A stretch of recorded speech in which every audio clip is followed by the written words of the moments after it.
enak seru ngomong ke Liga 1 kali ya. Kemarin Bayangkara, aduh kenapa nih Bayangkara, kok bisa akhirnya disusul sama Borneo FC nih, Coach?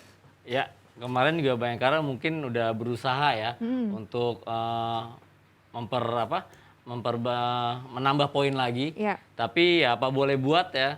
Borneo juga dengan ulet, kalau saya bilang kemarin mainnya sabar, ulet juga bener-bener menjaga ritme permainannya. Main totalitasnya luar biasa juga Borneo, akhirnya bisa membalas. Ya, dari kayak Horisu pemain Jepang ya, Kei akhirnya bisa menyamakan kedudukan. Main juga sama dengan Bayangkara. Bayangkara juga ingin menang juga kemarin, ingin menambah poin. Tapi apa boleh buat? Ingin mepet Arema Ingin mepet kan? Arema ya. Udah maksimal lah kemarin. Ya. Mas Vino, ini kan kemarin akhirnya Bayangkara nggak jadi ya bisa mepet Arema, bahkan kesalip sama Bali kan ya, kesalip kan? Ya kesalip dengan Bali United, tapi gue lebih melihat Bayangkara ini dari awal musim kan memang skuad yang sangat begitu diunggulkan buat juara, punya kedalaman skuad yang begitu bagus. Melempemnya Bayangkara belakangan ini lebih karena memang Ezekiel Nduasel yang diharapkan bisa menjadi solusi gol daripada Bayangkara FC, ternyata tidak perform sejauh ini untuk Bayangkara FC. Ini kita lihat juga imbang ya kayaknya pertandingan ini. Iya, itu ya imbang lah boleh dibilang kalau dari sisi stats. Melvin Place yang memang sempat menjanjikan, performanya on off ngelihat, dan Bayangkara FC salah satu tim yang di transfer window kedua tidak banyak mendatangkan pemain baru, tidak banyak melakukan perombakan, artinya memang Bayangkara FC sudah cukup pede dengan skuad itu, tetapi dia lupa bahwa kompetitornya itu seperti Bali United yang nyalip mereka nambah beberapa amunisi baru di putaran kedua ini, sehingga memang tidak heran kalau kan Bali United ya, lebih konsisten dan Bayangkara FC ya itu ya tidak banyak lakukan perubahan gitu. Iya, dan ini juga kalau lihat dari sisi Borneo-nya deh, Borneo-nya akhirnya dia bisa menyalip dan menahan Bayangkara FC. Ya, Borneo termasuk tim, kalau kebanyakan gua nonton Borneo ya, Borneo ini termasuk tim yang agak telat panas. Dia diesel juga beberapa kali dalam pertandingan yang dimana dia hampir kalah atau hampir imbang, akhirnya di menit-menit terakhir dia bisa rubah situasi itu untuk jadi berubah lagi. Kalau yang tadinya kalah mungkin jadi imbang, yang tadi imbang dia bisa dimenang. Musim ini sebenarnya bukan musim yang baik sih buat Borneo kalau gue lihat, karena di awal musim pelatih mereka Mario Gomez cabut dengan alasan yang lain, cukup kaget juga waktu seri masih di Jakarta. Kemudian jelang putaran kedua penggantinya Gomez, Risto Vidakovic ganti, dan sekarang ganti Fahri Husaini. Jadi gue lihat sih sebenarnya Borneo tuh siapapun pelatihnya, 3 pelatih ini, sebenarnya dia sudah punya sistem baku yang sistemnya udah ada ya, yang pattern yang sudah terbentuk, karena Borneo FC ini termasuk salah satu tim yang menjelang Liga 1 musim ini nggak terlalu banyak rombak pemain intinya gitu. Bahkan dia dapat tambahan beberapa pemain juga, tapi itu yang memang punya kualitas bagus, kayak Wawan Febrianto gitu contohnya. Nah, Coach Akmal sendiri ngelihat akhirnya Borneo di tangan Coach Fahri ini seperti apa? Nah, itu kemarin dengan ada perubahan, ada pergantian main Wahyu, mungkin itu coach influence ya, salah satu taktikal yang Coach Fahri berikan, akhirnya bisa merubah suatu kedudukan. Itu luar biasa. Mungkin Coach Fahri juga tidak hanya melihat saat itu, tapi sebelumnya nih kondisi tim ini seperti apa dengan materi pemain yang sekarang. Coach Fahri ini mungkin pengalaman ya, salah satu pelatih juga pengalaman, dan bisa menjaga ritme permainan memaksimalkan dari permainan dari Borneo. Oke, nah kita sekarang langsung tanya aja yuk sama yang ada orang dalam Borneo, orang dalam Borneo. Kita sudah bergabung dengan Pak Andri Dauri Hussein, manajer dari Borneo. Halo Pak, apa kabar? Assalamualaikum warahmatullahi wabarakatuh. Waalaikumsalam warahmatullahi wabarakatuh. Pak Andri, ini dengan saya Intan, ada Coach Akmal dan juga Mas Vino juga di sini Pak. Assalamualaikum Pak Hussein. Waalaikumsalam warahmatullahi wabarakatuh. Pak, tadi kan kita kebetulan lagi ngobrolin soal Coach Fahri nih. Ini penasaran banget dari sekian banyak pelatih asing yang sekarang ada gitu, dan juga bertebaran juga di Liga 1 kan. Tapi kenapa Borneo itu memilih pelatih lokal dan itu Coach Fahri Husaini? Sebenarnya dari kami manajemen tentu memberikan yang terbaik bagi setiap komposisi yang ada ya. Jadi 2 kali kami berganti pelatih asing, memang sempat tarik ulur dengan waktu yang mepet. Kemarin kami jatuhkan pilihan kepada Bang Fahri, karena saya selalu mengatakan pada saat itu kalau materi kita sebenarnya sudah siap, tetapi tinggal polesan pelatih saja. Ya, siapapun pelatihnya, insya Allah saya pikir bisa berjalan ini program skemanya yang dengan karakternya Borneo itu sendiri. Selain putra daerah yang pernah membela, ya walaupun beliau juga orang Aceh, tapi lama di Bontang dan juga pernah bekerja sama dengan PKT. Saya juga tahu sepak terjang beliau, apalagi pernah membawa tim PON, Kaltim. Ya saya pikir sebuah kesempatan yang kami berikan kepada beliau, ya, untuk mencoba membuktikan, ya, kalau beliau bisa menangani juga tim senior. Apalagi alhamdulillah hari ini beliau terpilih dari pelatih terbaik di pekan ini, yang mudah-mudahan dia akan terus berlanjut. Nah, ini menjadi motivasi kita lagi, Mbak. Ya mungkin itu dulu. Tapi kalau dari pihak manajemen sendiri sudah merasa apa ya dengan bergabungnya Coach Fahri, apakah ada merasa wah kayaknya Coach Fahri memang pas nih dan membawa perubahan bagi Borneo di putaran ini gitu? Chemistry saya pikir sudah ada chemistry bagi kami, sudah ada, apalagi juga beberapa pemain juga pernah ditangani beliau seperti Komang, kemudian ada Serdi, kemudian juga ada Sultan Sama. Nah, ini juga merupakan modal bagi kami untuk melihat performa Coach Fahri memang bisa cocok karena memang sebelum-sebelumnya memang Borneo selain Coach Fahri juga pernah mencoba namanya Iwan Setiawan, tetapi ya memang beliau juga di level usia muda juga lebih bagus. Nah, akhirnya ya pelan-pelan kami sepakati untuk mengambil Coach Fahri untuk menjadi arsitek daripada Borneo hari ini. Oke Pak. Nah Pak, kalau terkait pertandingan tadi malam ya, tadi malam tuh emang bener-bener apa ya targetnya mengejar 3 poin sebenarnya, atau menurut tim tuh kayak hasil imbang udah lumayan ideal lah gitu melawan Bayangkara FC. Karena kan kemarin tuh kayaknya setelah 1-1 nggak terlalu nyerang lagi kan Pak? Yang jelas bukan berarti kami hanya mengejar target, tidak bicara draw. Kalau saya memimpin pasti tidak pernah bicara draw atau pelai kalah. Kita harus pahami dulu kompetisi ini kompetisi yang sangat luar biasa gilanya, ya, di mana 4 hari sampai 5 hari, bahkan nanti ada partai tunda yang 2 hari sekali main. Nah, ini menjadi persoalan tersendiri bagi kita semua klub.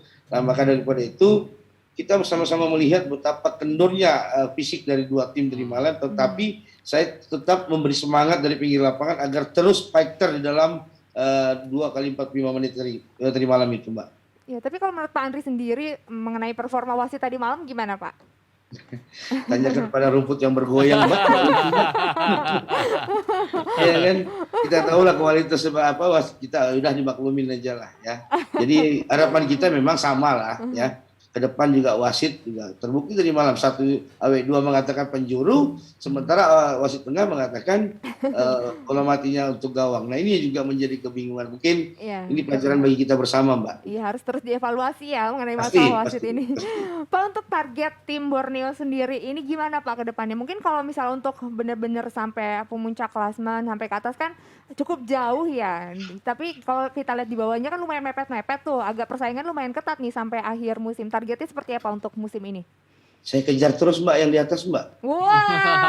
Kejar terus. Iya. Gitu dong. Kita saya suka kejar nih. terus. Jangan sampai kendor ya Pak Andri ya. Tidak ada kendurnya saya. Saya kejar terus. Saya kejar terus. Pokoknya apalagi ini sampai atas ya. Ya, apalagi kan gini. Alhamdulillah Kalimantan Timur sebentar lagi menjadi IKN. Ya. Tentu saya harus banyak belajar daripada bapak-bapak, ibu-ibu yang ada di depan saya. Mudah-mudahan Borneo juga semakin dewasa dalam pengelolaan timnya, dan insya Allah juga performa-performa yang akan datang kami akan perbaiki, dan syarat-syarat seperti AFC yang diberikan kepada kami juga akan segera kami sempurnakan. Ini juga bagian menjadi program kami ke depan, sehingga wajib Borneo itu hadir di setiap 18 tim yang terus akan berkompetisi. Amin. Amin. Keren Borneo. Sukses Andri, mantap. Nah, Pak, tapi kan kalau tim-tim lain tuh kita denger ya, banyak denger katanya udah mulai bosen lah katanya di Bali. Kalau Borneo sendiri gimana? Denger nggak tuh dari tim anak-anak para pemain, pelatih dan lainnya ada keluhan nggak? Dan COVID ini mengganggu nggak sih Pak? Yang jelas kalau bicara mengganggu ya pasti mengganggu. Tapi itulah kita.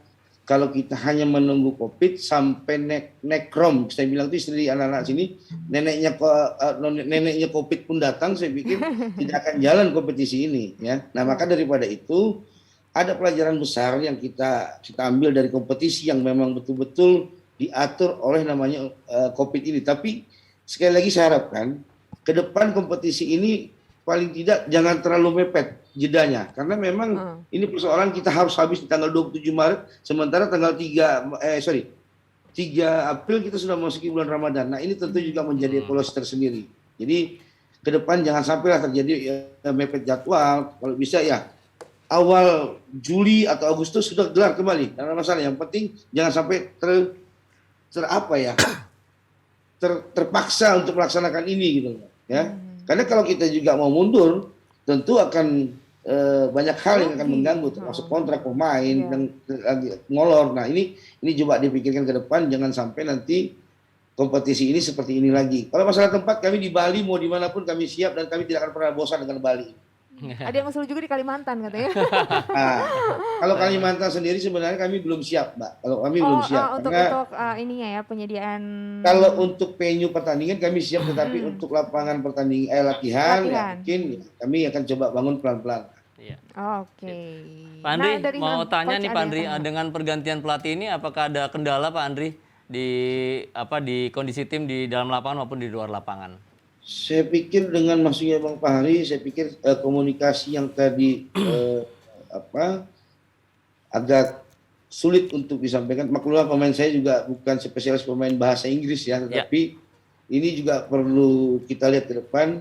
Kemarin begitu beliau juga masuk, saya sudah sempat bicara, coach, ini kondisi tim seperti ini saat ini. Alhamdulillah beliau memahami apa yang terjadi di Borneo, dan juga beliau hari ini juga saya pikir sebagai orang tua daripada pemain bisa mengayomi ya, apalagi beliau taat agamanya luar biasa.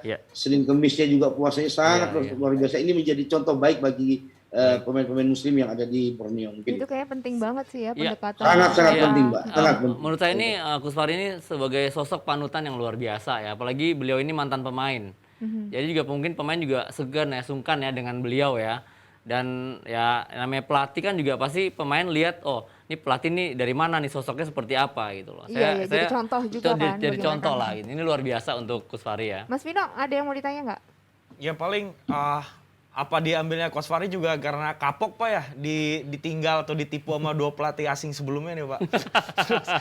Rizzo sama Gomez kan ada masalah ketika ninggalnya, tapi ya mungkin itu. Terus apa sih permintaan nomor 1 Coach Fahri itu dalam deal ketika masuk ke Borneo gitu Pak?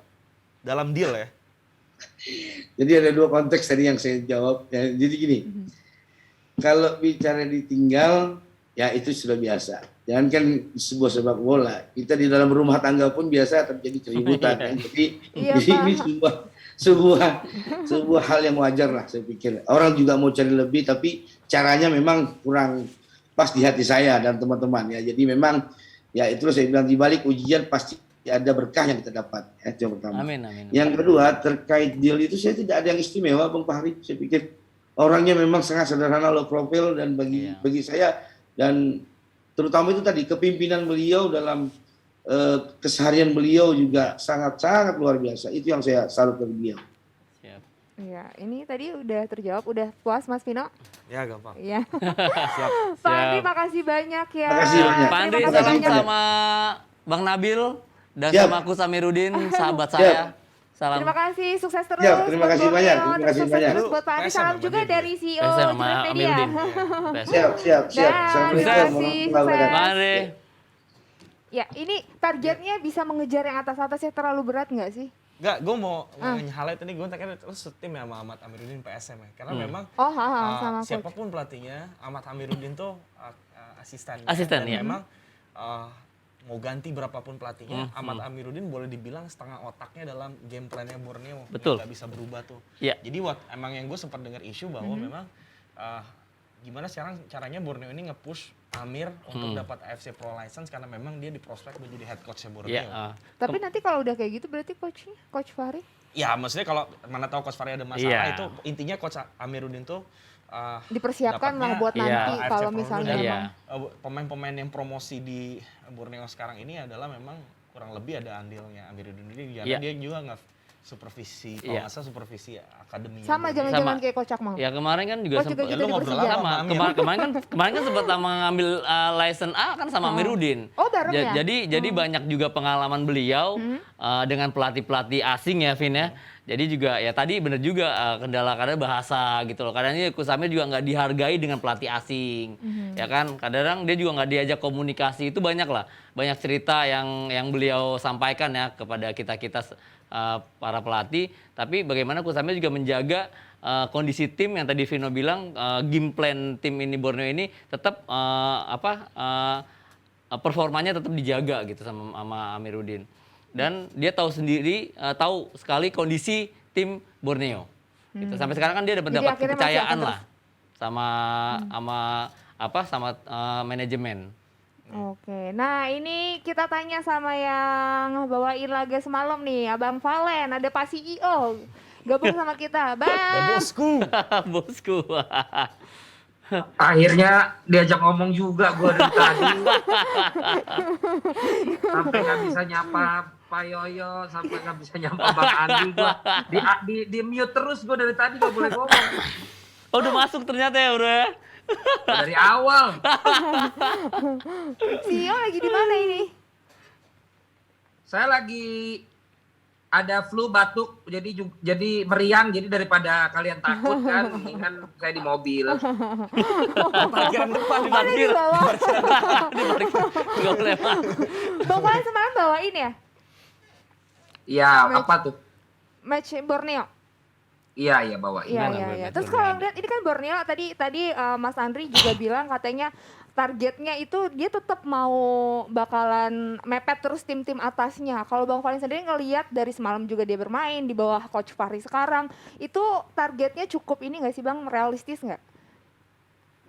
Ya kalau ngelihat sekarang tim yang di atas mulai susah dapat 3 poin terus. Kalau memang misalnya Borneo bisa nyikat 3 poin terus ya memungkinkan aja. Tapi kan nanti kita lihat juga yang lain. Kalau yang sekarang jadi nyusul kan Bali tuh. Iya Bali Ya, mulai baik dari yang sebelumnya lumayan keteteran, akhirnya dia memenangkan pertandingan secara konsisten habis baliknya si Teko. Nah ini kan mulai nyusul. Tapi semangat seperti yang Bang Andri tadi itu ya, itu yang harus memang diberikan kepada tim. Jangan cuma menghindar dari yang ngejar di bawah, tapi memang mentalnya harus Naik kejar atas. terus di atas kan gitu. Iya. Bang, tapi Jadi- kan tadi mau diteruskan.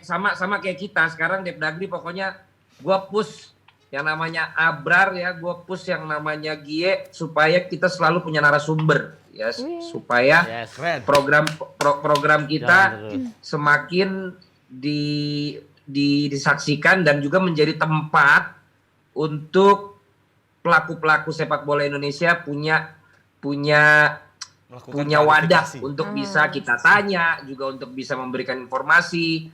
Mudah-mudahan kita bisa konsisten untuk melakukan itu, dan mudah-mudahan dibantu Vino, dibantu Hanif, juga Akmal, kontak-kontak yang ada, Iya. mudah-mudahan semakin terbuka juga klub-klub ataupun Iya. pihak-pihak sepak bola dalam negeri untuk dapat berbagi dengan kita. Yang Siap, sampai Bang. dengan sekarang kayaknya udah 4 episode, selalu ada ya perwakilan-perwakilan Iya. dari tim yang bisa ikutan di acara kita. Jadi untuk Iya. itu gue juga ucapin terima kasih buat pihak-pihak yang sudah mau untuk kita wawancara. Dan Iya. untuk punditnya, untuk hostnya, coba lebih belajar lagi berarti. Karena sekarang udah lebih serius karena narasumbernya langsung dari klub-klubnya. Jadi harus bisa mempersiapkan kalau setiap mau episode itu harus nyambung dengan narasumbernya.